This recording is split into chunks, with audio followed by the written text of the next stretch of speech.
negative 36. Now we should be at the place where we can cover our r. So I'm going to cover the r, and the 12 is touching it, so that gets covered as well. How do we move a negative 24? Do the opposite by adding 24 here. What you do to one side, you have to do to the other. So now on this side, I'm going to be left with 12r greater than, and then over here, we've got negative 36 plus 24. So if you look at these two signs, they are different. Difference in math means we subtract. So if I do 36 minus 24, 3 minus 2 is 1, 6 minus 4 is 2, so that's 12.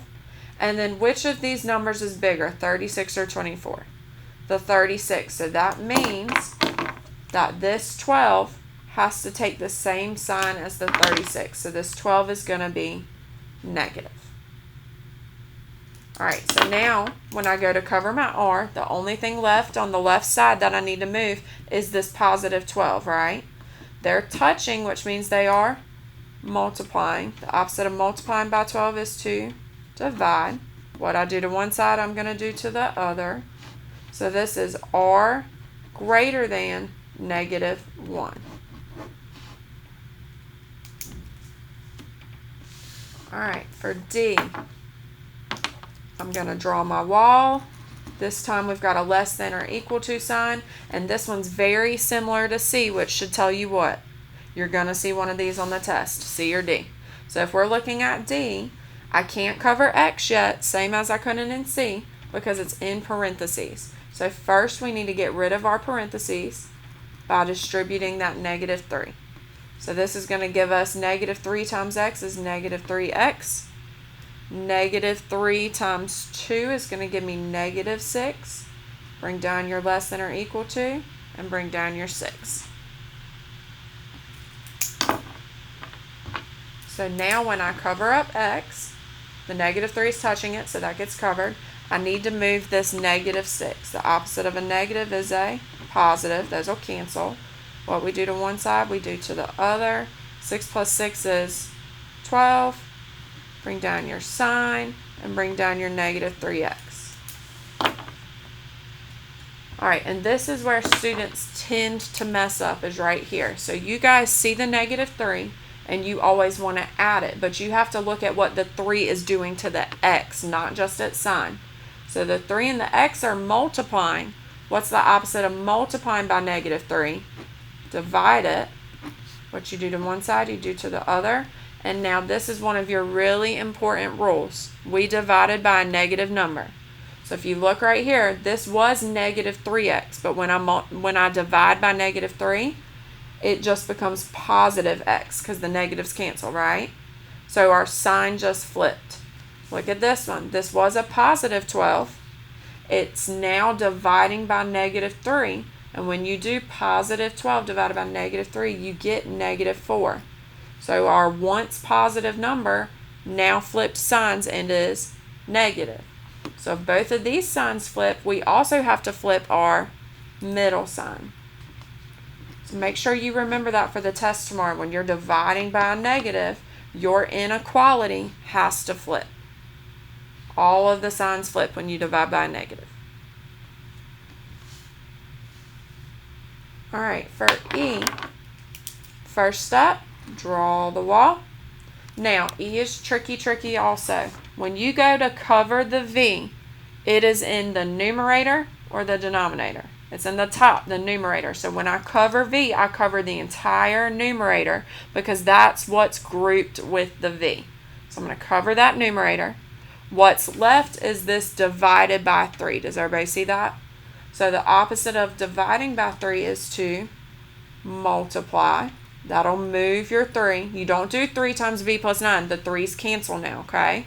So the 3's are gone. What you multiply on one side, we multiply on the other. So now all you're left with on the left is V plus 9. Bring down your equals. 8 times 3 is 24. And now when you cover your V, all we have to move is this positive 9. So I'm going to subtract it over here. They cancel. And I'm also going to subtract it on the right. So I have V equals 24 minus 9 is going to give me, if I count on my fingers, 23, 22, 21, 20, 19, 18, 17, 16, 15. And one more time, just like we did up here in A and B, you can always substitute your number in and check your work, okay? All right, for F, last one, for number 1, I'm going to draw my wall. Now, F is different than A, B, C, D, or E because if you look at it, we have P's on both sides, okay? So let's pretend that we work on a farm and we need to get all of our pigs over in one pen because that's what we need to do here. We can't find P or solve for P until we have all the P's together. So if we work on a farm and we've got to move pigs, is it easier to move 5 pigs or 8 pigs? Should be 5 because 5 is smaller. So look at this 5P. Is it positive or negative? It's positive, so we move it by subtracting it or making it negative. What you do to one side, you do to the other. And notice how I lined my P's up because I want to get all the pigs or all the P's in the same pen. So 8P minus 5P, they're both P's, so I can simplify those to 3P. Now I'm going to bring down everything else I didn't touch. So the negative 14, make sure you bring that negative with it, the equal sign, and the plus 4. All right, all my P's are together, so now I can cover P. What's on the same side of my P? The positive 4. So we move a positive 4 by making it negative. What you do to one side, you do to the other. Negative 14 and negative 4. This is a good one to do. These signs right here are the same. So if you have the same signs, that means you can combine these together by adding. So 14 plus 4 is going to give me 18. And if they were both negative when I combined them, they're not magically going to turn positive. They have to stay negative. So this is negative 18 equals 3P. When we cover P, we have to move the 3. They're touching, so that means they're multiplying. Opposite of multiplying by 3 is to divide. What you do to one side, you do to the other. Negative 18 divided by positive 3 is going to give me negative 6, and that will equal P. All right, so we've just worked out all of number 1, box A, box B, C, D, E, F. So now we're going to move to number 2.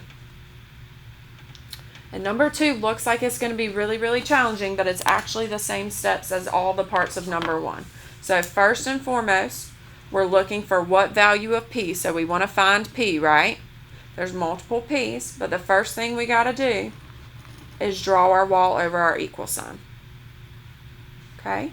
So now, can I get to any of these P's if they're in parentheses? No, you've got to get rid of the parentheses first, and all of these parentheses are telling me to distribute the number outside. So when we distribute, we multiply. 4 times 3 gives me 12, and there was a P. 4 times negative 1 gives me negative 4. And then I'm done with this first set, right? So now I'm going to move over here. Positive 5 times positive 7 gives me positive 35.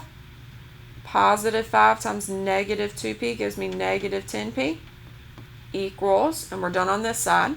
So I got one more set. 10 is outside of parentheses, so I've got to distribute it too. 10 times P is 10P. 10 times negative 1 is going to give me negative 10. So now we've distributed everything, and we've got our two sides of our equation. So your next step, and y'all love to do this, y'all love to start just moving stuff. Do not move sides until you have simplified. So our goal is to make it look simplified on both sides like F, with just a P on each side and a number on each side. So let's start with the left side. What all over here can we simplify or combine? So I've got 12P. Are there any other P's on the left side? A negative 10. So 12P minus 10P gives me 2P. And now let's look at our numbers. Negative 4 and positive 35. Those are both plain numbers. They're constants if you're using your vocabulary. So we can just combine those together. So 35 and a negative 4. The signs are different, so we should subtract. So 35 minus 4 is going to give me 31. And it's positive because 35 was bigger than 4, so you keep the sign of the bigger number. So I've simplified the left side. Now let's look at the right. Please, please, please, please, please do not put 1. Do not put 0. Do not put p. Do both of these have p's? No, so you cannot combine them. So we're going to bring down 10p minus 10.